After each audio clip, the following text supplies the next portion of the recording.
I'm a big fan of books and reading, but I'm also a big fan of disc golf. But where do those two things cross over? Where do they combine? Well, I'm not exactly sure about that, but what I can tell you is which disc golfers would be which books. And I don't mean which books are their favorites or what they might like if they were readers. I'm talking about what books they actually are. So right off the bat, we're gonna talk about the GOAT, Paul McBeth. You can't really have a conversation about disc golf without talking about Paul McBeth. He's a 6-time world champion. He's been in the game for a long time. He's absolutely a legend. There was a period of time where he was just winning everything and it felt like, oh, if he's here, he's gonna win. And I think because of that and because of the legendary status that he's had, I've gotta say that he's Lord of the Rings. Lord of the Rings is the greatest fantasy series of all time. It has led to so many other things. It really reshaped the way that we view fiction because it just built this entirely new genre.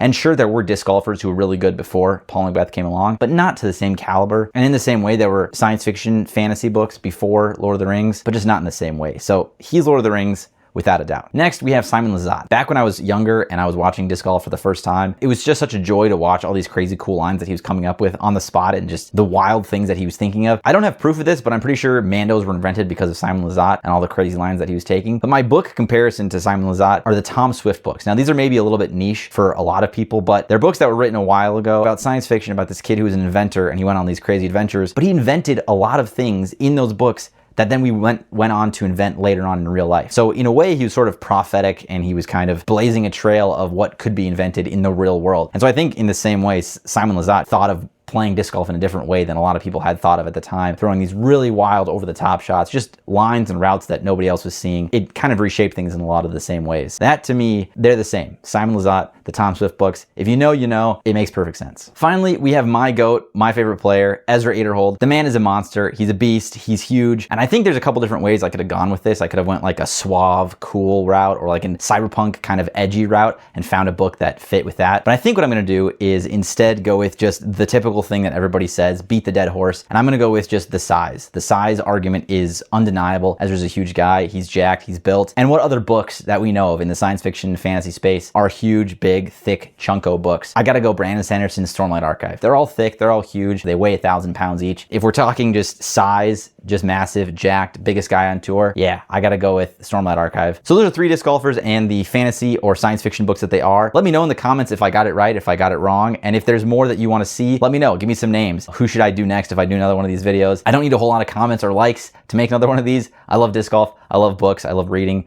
And so I'd be happy to make another one. It's kind of a fun little thought experiment to see, hey, this is a good disc golfer. What kind of books are they like?